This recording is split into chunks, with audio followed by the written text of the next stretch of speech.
Om Jnanatimirandasya Gyananjana Shalakaya Chakshurunmilitam Yena Tasmai Shri Gurave Namaha. Namo Vishnupadaya Krishna Preshtaya Bhutale Srimate Bhaktivedanta Swaminiti Namni Namaste Saraswati Deve Gauravani Pracharine Nirvishesha Shunyavadi Pashyati Deshatarine Shri Krishna Chaitanya Prabhu Nityananda Shri Advaita Gadadhara Shivasadi Gaura Bhaktivinoda Hare Krishna Krishna Krishna Hare Hare Hare Rama Rama Rama Hare Hare.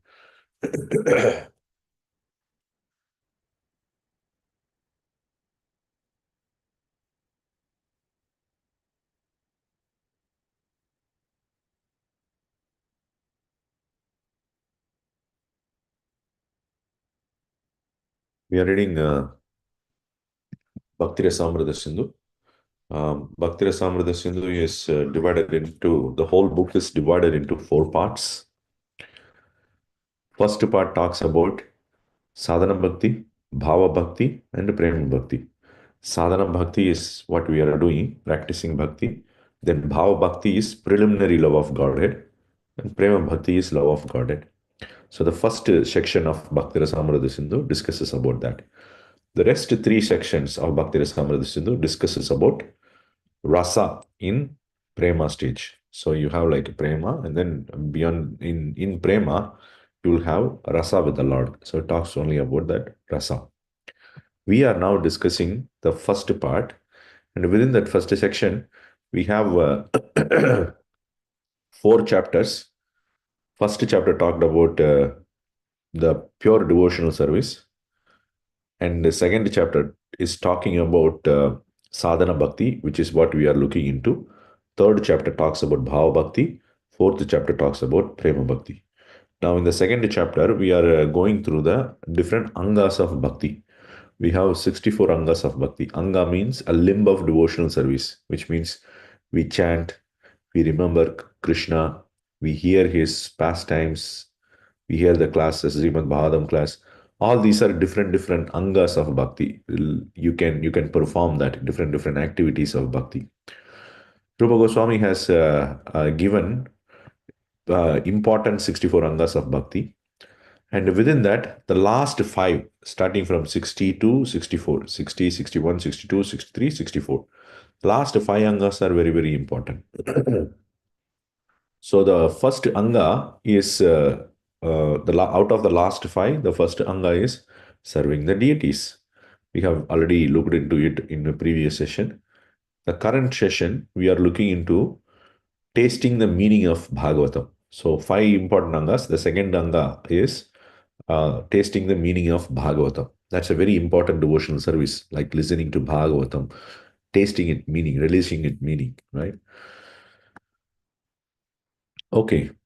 So last time we were discussing about this verse, and then in between, we stopped it, and also I felt I could have a little bit simplified it. So we'll again go through this verse this time to better understand it.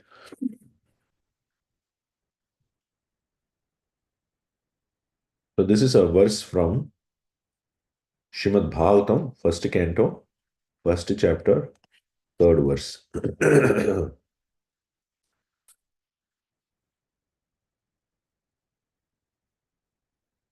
निगमकल्पतरोर्गलितं फलं शुकमुखादमृतद्रवसंयुतं पिबत भागवतं रसमालयं मुहुरहो रसिका भुवि भावुकाः निगमकल्पतरोर्गलितं फलं शुकमुखातमृतद्रवसंयुतं पिबत भागवतं रसमालयं मुहुरहो रसिका भुवि भावुकाः. So, what it says in general, we look at the meaning of we'll first read the Prabhupada's translation, then we look at the general meaning of it. Translation: O expert and thoughtful men, relish Srimad Bhagavatam, the mature fruit of the desired tree of Vedic literatures. It emanated from the lips of Sri Shukadeva Goswami. Therefore, this fruit has become even more tasteful, although its nectarian juice was already relishable for all, including the liberated souls. So Nigama Kalpa, Nigama means Vedas. Okay. So Nigama Kalpataru. Kalpataru means the desire tree. The desire tree, you can go in front of desire tree and you can tell your desire, I want this, I want that. That will fulfill. Okay. So the Vedas are like desire trees. You can search for anything in the Vedas and it will give you. You want pure bhakti, go to the Vedas, it will give you. You want a happy life in this material world, you can go to Vedas and it will give you anything you want. You want good health, you can go there. It will give you a path for that. So Vedas gives anything you desire. Hmm? But the Veda is like a tree, right? So we said that it's like a desire tree. And if it is like a desire tree, then a tree should have a fruit. And what is the best part of a tree? The best part of a tree is the fruit, right? And that is the best of the whole tree. And that fruit is Bhagavatam. This Bhagavatam is that fruit. Out of the whole tree, the best part, the most best part is Bhagavatam. Galitam phalam, very ripened. The fruit that is ripened in the tree itself, that should be offered to the Lord. That's the best fruit. Usually we pluck it out when it is raw and then we ripen it and then we offer it. That's not the best. The best is with that which gets ripened in the tree itself. You take it and then you offer it. That's the best. So this fruit of Bhagavatam, that is the most ripened fruit in the Vedic desire tree. And that fruit comes through the mouth of Shukadev. Shuka has another meaning. Shuka also means parrot. Huh? Shuka refers to Sukadeva Goswami. Shuka also refers to parrot. So when a parrot is living on a tree, it usually pecks on the fruit.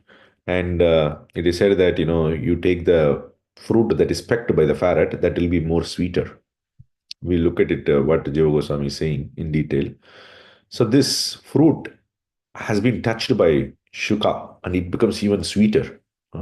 Before touching, it was sweet, but then when Shukadeva Goswami's mouth was touched like a parrot touching a fruit, it became even more sweeter.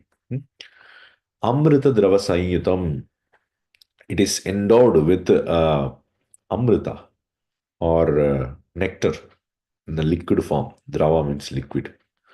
Pibata, drink that fruit. That's called Bhagavatam. It is full of rasa. Drink until you attain liberation. And even after attaining liberation, drink this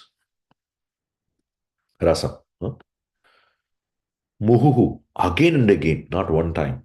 Repeatedly drink until you attain liberation. And even after attaining liberation, you should drink this fruit called Bhagavatam. That means you should continuously read and read and relish and read. Not reading like there is a rhetoric of the Vedic literature, not like that. Relish it, relish and read it, right? Aho, oh, like that. You use in the when you're saying wonder with wonder, you say that. Aho, oh, rasikaha. So it is whom it is addressing? Those who are rasikas. Rasikas means the connizers. Connizers means those who know what is taste. Uh, in this world there are some people who know which tastes better and which thing. They have a lot of knowledge about taste and they also uh, relish good things. Some people just to go to the nature. Why? Because they love nature. There's taste in that.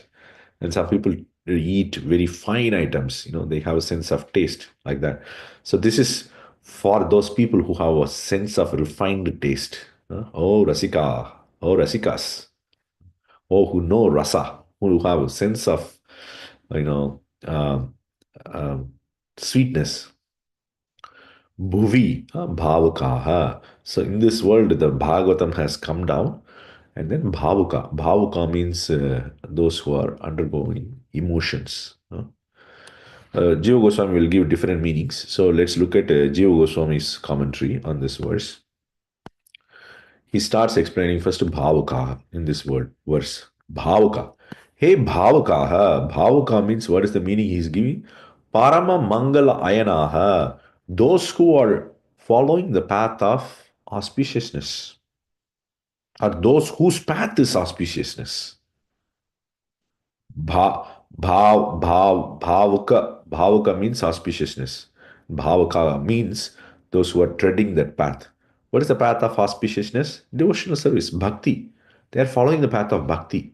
And so, therefore, it is addressing to bhaktas, devotees. Paramamangala, the great auspiciousness, that is bhakti. They are following that path. It is addressing them. Hey, Rasikaha. So he's explaining what does Rasika means. Oh Rasikas, what does it say? Rasika means Bhagavat Preeti Rasajnaha. So they know the rasa or the sweetness in love of Godhead. How taste it is loving Krishna. They know about it. They know the different tastes within that, different rasas. They experience that also. So it is addressing to them. Oh Rasikas, oh Bhavakas, oh devotees, oh you are who you know the different rasas of the Lord in love of Krishna. इत्यर्थः ते यूयं वैकुण्ठात् क्रमेण भुवि पृथ्व्यामेव गलितम् अवतीर्णं निगमकल्पतरोः सर्व उत्पत्ति फल उत्पत्ति भुवः. So this Bhagavatam has come from Vaikuntha. Vaikunthat Kramena. From the Vaikuntha, it has come down slowly or gradually to the earth. Bhuvi.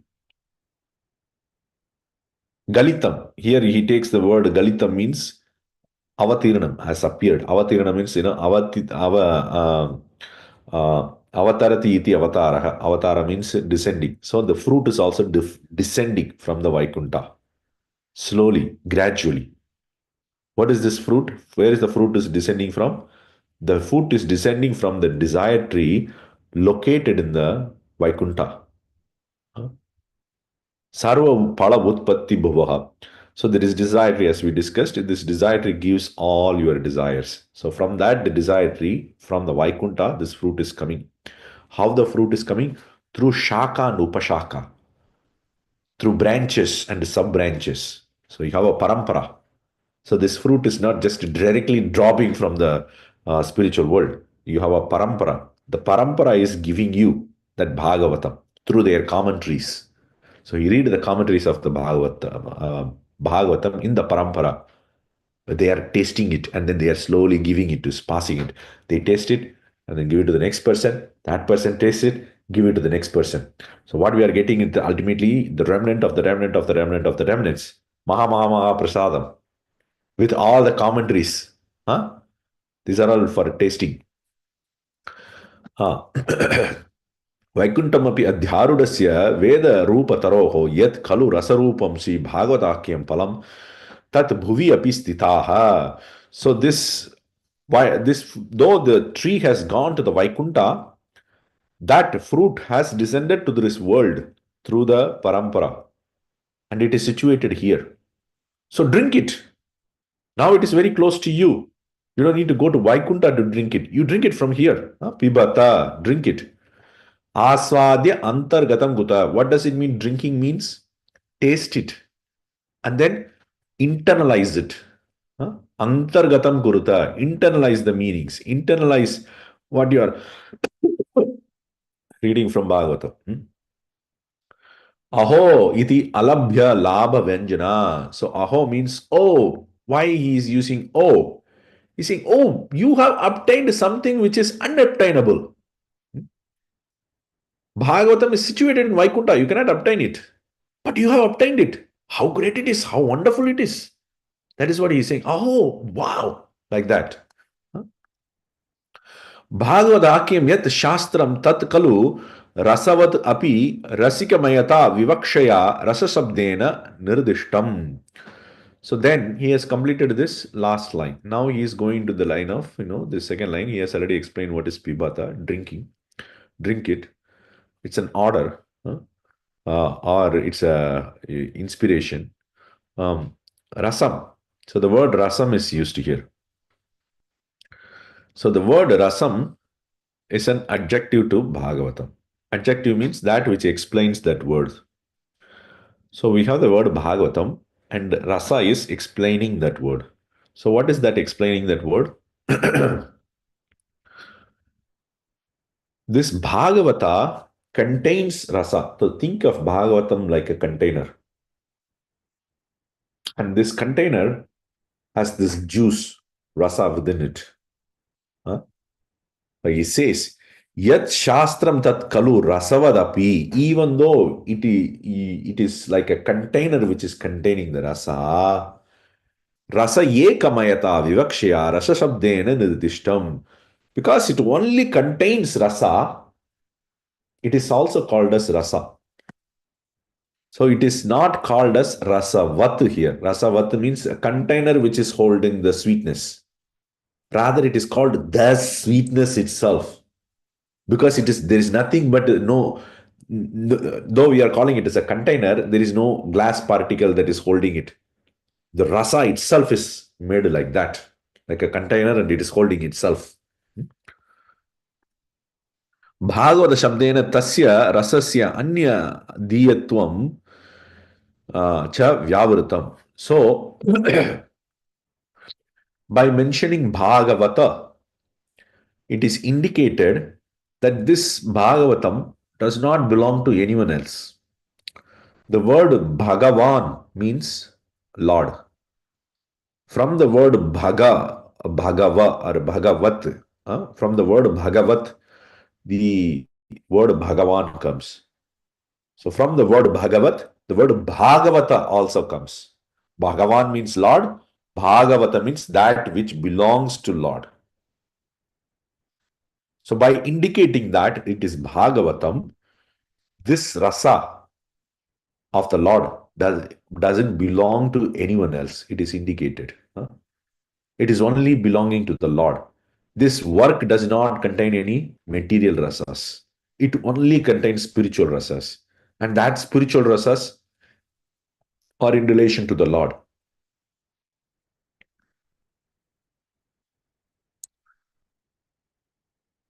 Sagacha rasaha bhagavad bhakti eva. So that rasa is full of bhakti, devotion toward the Lord, fully filled with. Yasyam Shruyam. We will skip the references which we have seen in last class itself. Tyadi Palasutehe, Rasovaisaha. Okay. Galitam. Next he comes to the word Galitam. Galitam ityanena tasya supaktrimatvam. So Galitam means ripened.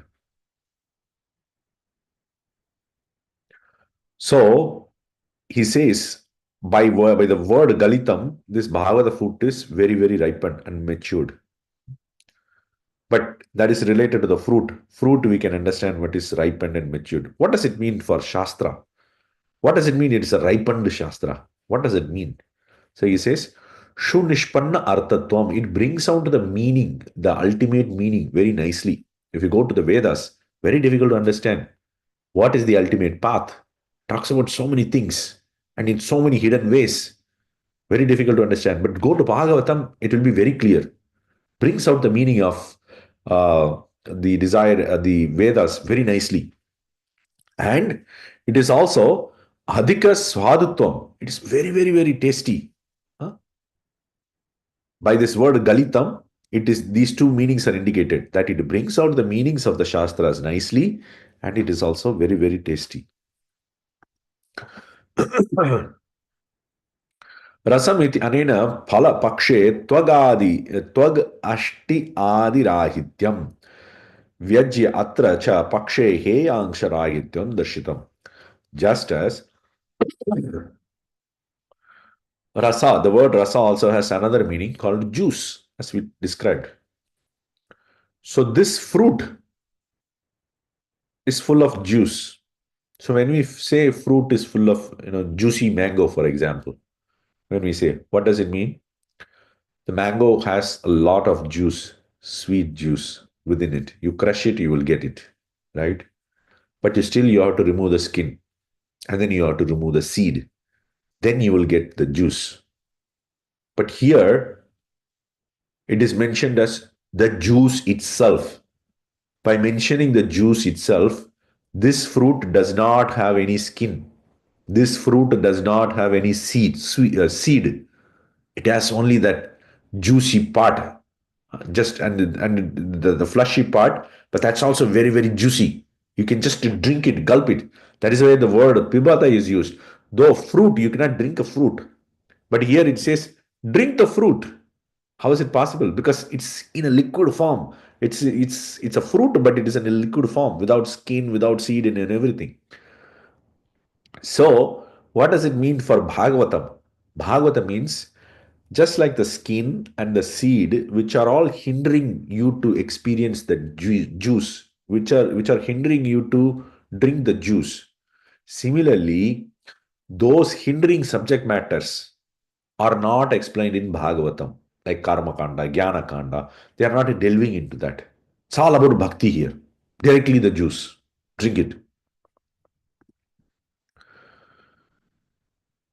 तथा निगमतरोः परमफलत्व उक्त्या तस्य परमपुरुषार्थत्वं दर्शितम्.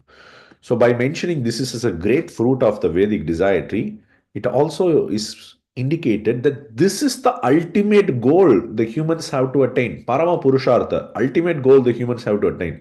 Not moksha, not swargaloka, not good life in this material world. Those are not the Purusharthas for us. What is the Purushartha? That is attaining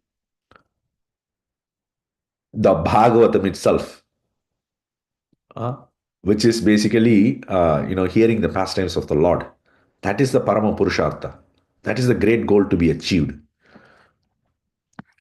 एवं तस्य रसात्मक फलस्य स्वरूपतः अपि वैशिष्ट्ये सति परम उत्कर्ष बोधनार्थं वैशिष्ट्यानन्तरमाह शुक इति.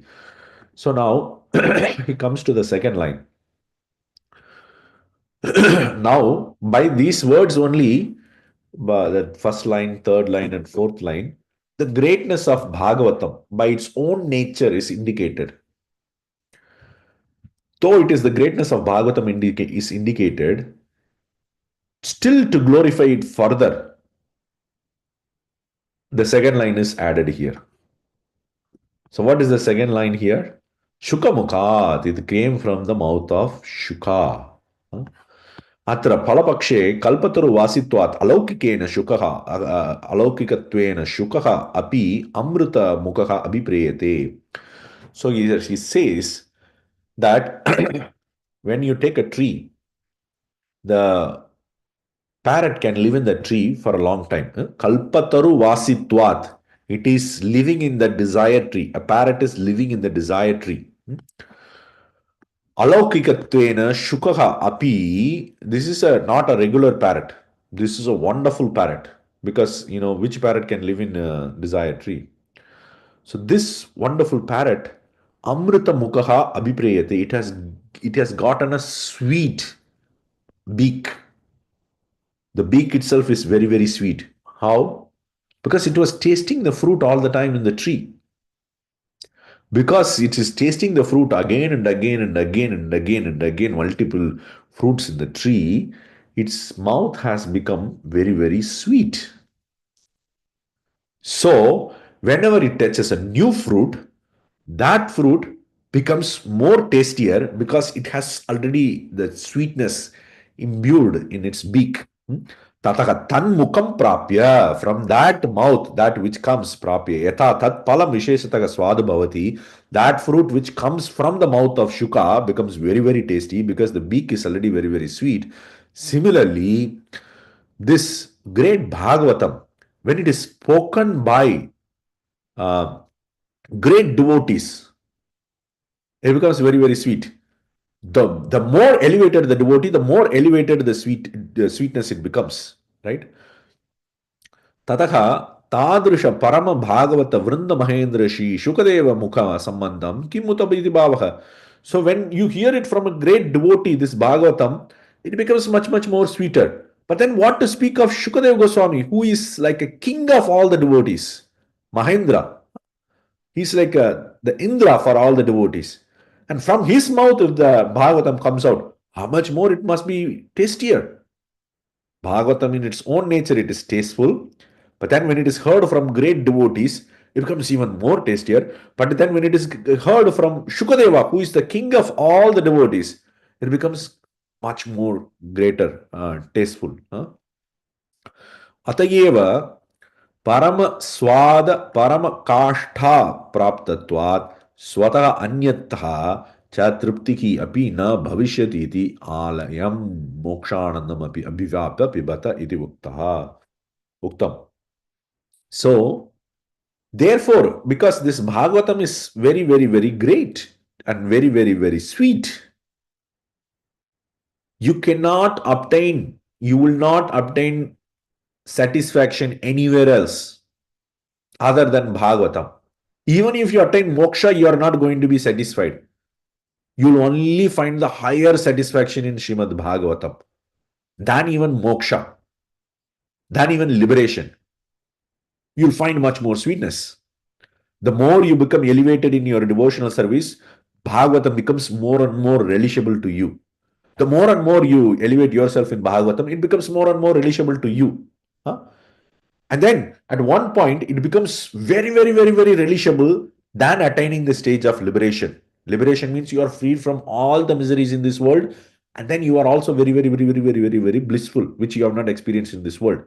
But Bhagavatam contains the bliss which is even greater than your liberation. Therefore, because it contains bliss greater than liberation, alayam, it is used. Laya means liberation. Laya means liberation. Alaya means including liberation. Abrahma Bhavana Loka. Abrahma, including Brahma Loka. You have the verse. Abrahma Bhavana Loka Punaravartina Arjuna. Even if you go to Brahma Loka, you have to come down. Similarly, Alaya, even if you have gone to Moksha, this bliss in Bhagavatam is greater than that. Therefore, even if you attain liberation, still continue to drink. Don't give up Bhagavatam because it is much more tastier than liberation. Tadacha Vakshyate. Therefore, it is said in one of the verses of Bhagavatam that Shukadeva Goswami, though he was Atmarama, Atmarama means he has attained liberation state. Though he was liberated in his state, he still found Bhagavatam to be relishable. First, when he was born, he went to the forest, and then he did not come back.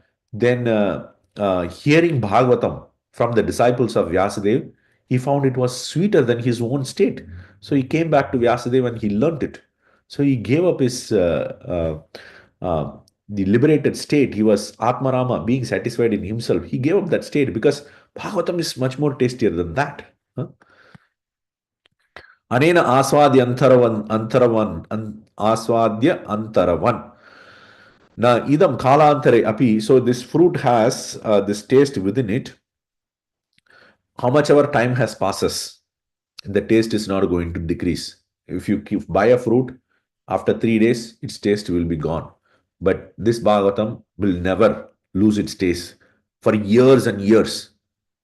And if many, many, many more people are drinking, or yourself even you are drinking multiple times, the taste is still not going to reduce.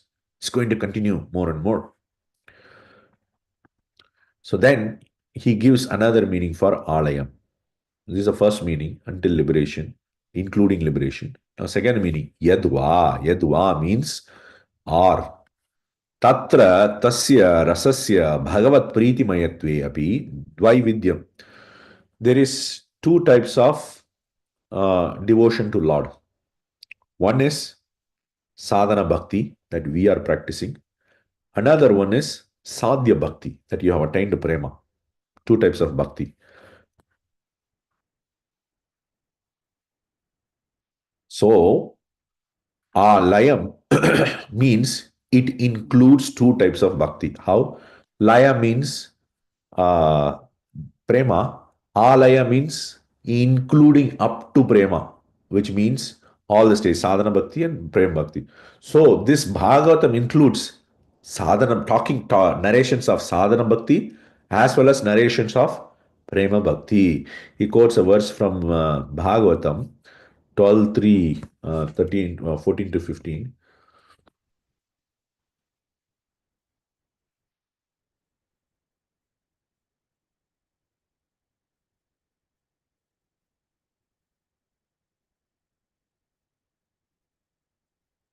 We'll read the translation. Shukadeva Goswami said, O mighty Parikshit, I have related to you the narrations of all these great kings who spread their fame throughout the world and then departed.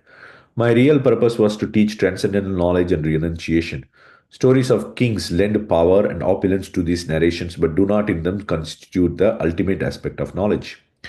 So this verse says basically what it says is that Shukadeva Goswami in the narration of Bhagavatam, he has narrated many stories of the kings. We should not think that is the ultimate state. That is a sadhana state. Many kings described in the Bhagavatam are in the sadhana stage.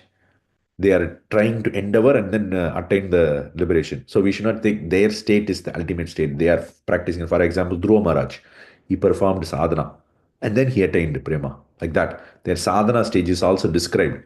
So don't think that is the end to end. The end is love of Godhead. Huh? So here the next verse says that the person who desires pure devotional service to Lord Krishna should hear the narrations of Lord Uttama Shloka's glorious qualities, the constant chanting of which destroys everything inauspicious.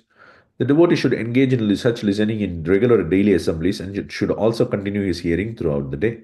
So here it says that this pastimes of the Lord, that is the ultimate, right? So this is describing about the sadhana, prema stage. And the previous verse described about the sadhana stage. So Bhagavatam contains both sadhana stage and the prema stage, including. So this is what he gives. Then coming back to our verse, we'll take another two paragraphs we have. We'll complete it quickly. Then the word Amrita is used, right? So Amrita also means that which is eternal.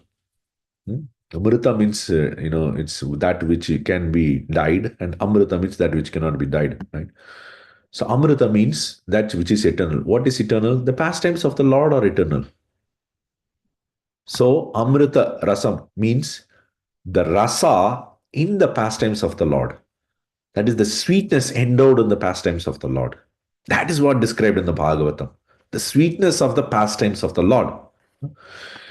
Harilila Katha Vrata Amrita Anandita Satsuram. So this verse basically says Harilila Katha Vrata Amrita. So the sweet nectarian pastimes of Harilila, the pastimes of Hari. It has been described in this Bhagavatam and that has been tasted by Satsuram. Satsuram means, he says, Sat means the devotees who are self-satisfied, Atmarama, liberated devotees. Sura means they are heroes. They are tasting that sweetness, Amrita of Hari Leela. So he quotes this verse just to say that this Leela of the Lord is called Amrita. And then he quotes multiple verses here to show the same thing. Leela Katarasa, the rasa of the Leela, the Tallila Rasaha, same thing. Even here, Ittam say Satam, everywhere he goes to say the same thing. Tad Rasamrita Triptasya. So the Leelas of the Lord are having its sweetness. And that sweetness is what is describing here. Amrita.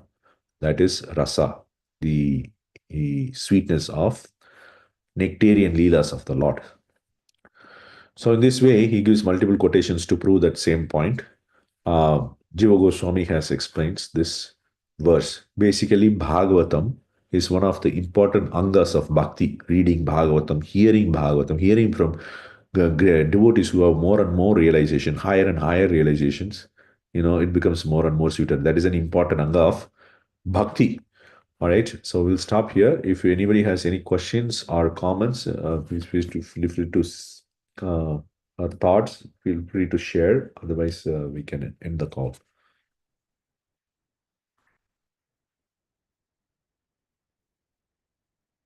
Okay, thank you, devotees, for joining. We'll continue tomorrow or Monday. Hare Krishna.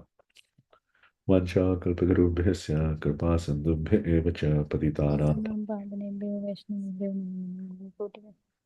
Thank you, Prabhuji. Thank you, Prabhuji. Very nice.